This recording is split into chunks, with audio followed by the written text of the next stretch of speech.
Menopause, it completely changes the biology of a woman, and there are hundreds of different symptoms that are all related to menopause. That's why you need to know what's best for your body during and after the entire process. Today, we're here with Kim Shapira. She's a dietitian, she's a therapist, she's an author. She's got an extensive knowledge of menopause and healthy eating. We want to make sure that you also are invited to send in your questions about anything you have related to menopause and things of that nature. We're going to be putting up the number on the screen shortly for you to be able to do that. 336-379-5775.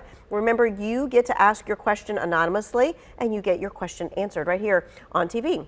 All right, let's talk about this. Let's talk about what is menopause. Oh my gosh. All the things.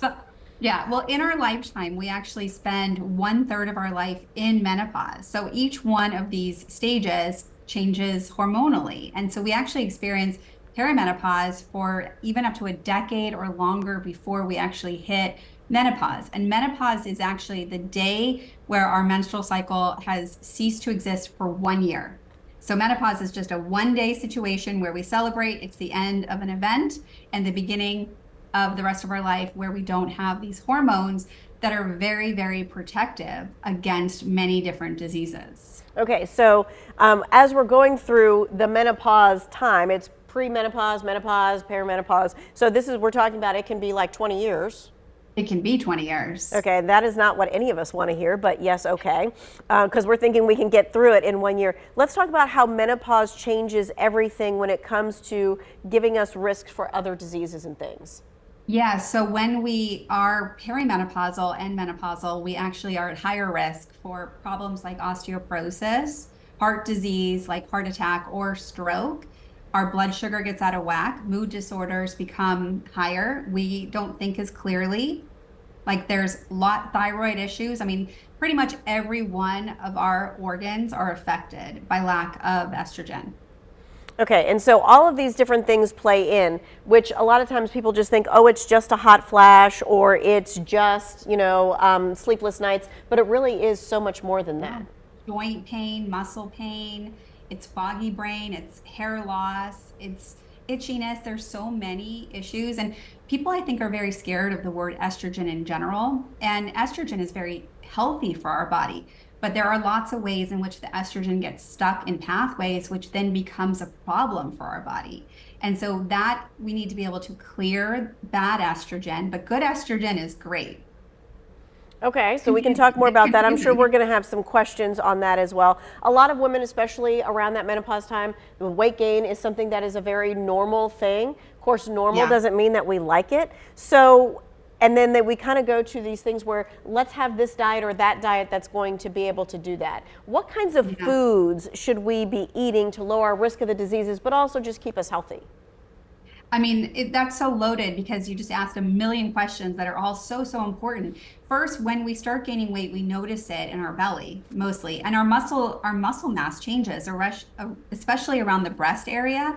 And so we have to notice that our metabolism is changing and we're not metabolizing in the way that we used to be. And it's mostly because our body is stressed and it's changing the way that we're storing food, and food is getting stored as fat rather than being utilized in the right way. And this is almost what I mean with the bad estrogen needing to leave our body. We need to kind of support our body with that.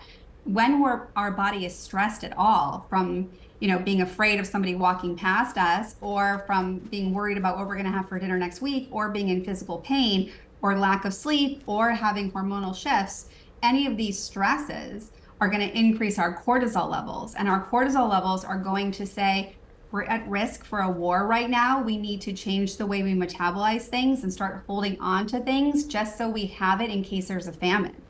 And so really it's a protective mechanism that we need to also tell our body we're safe, we're okay. And we need to be doing things to help our body feel safe. And so kind of like what you're saying, we really need to pay attention to what we're eating and making sure we're adding these things that help us feel safe, like omega-3s from flaxseed, from hemp, from chia seed, from fatty fishes. We want to make sure we're having a diverse amount of fruits and vegetables because those have phytonutrients and fiber that really help us pull out bad cholesterols, and bad estrogens. So if you think about fiber, we know that it helps us go to the bathroom, but it kind of attaches to these bad estrogens. It helps us pull out these things to detox. We want to make sure that we're walking, we're getting good sleep. And I know sleep becomes very disruptive very early in the perimenopause. And so we want to make sure that we're not doing anything to disrupt our sleep, which we have problems falling asleep, staying asleep, waking up unrested. And so we want to protect our sleep cycle, because if we're not sleeping, that actually leads to stress. And so one thing that I want people to recognize is when they have young kids, the pediatrician will say, don't miss the window when your child is yawning or tired. We have the same thing. We know when we're tired and we ignore it. And by ignoring it, we're pushing past and telling our body to wake up, and that creates stress. And then we have a hard time falling asleep. So then people go to the drugstore and they start taking supplements or sleep aids. And this really causes confusion in our body. We make melatonin and it's released as soon as we're ready to go to sleep, which should be pretty much the same time every night.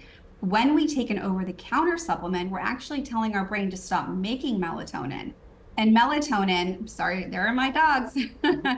Melatonin is one of those hormones that is an antioxidant that actually goes in on a cellular level and detoxes every one of our cells, that helps with inflammation. When we don't sleep, we wake up with more inflammation. And when we have inflammation, we actually have lower motivation. And so this becomes a cycle that we get trapped in. And when we are stressed from lack of sleep or from hormonal changes, this causes our cortisol levels to go up and wake us up in the middle of the night, causing even more disruptive cycles. For sure, yes. Yeah, there's so much to talk about. Okay. All right, we're going to take a quick break. What we want you to do is we want to get your questions in. We've got one more segment with our expert. We want to get your questions in 336-379-5775.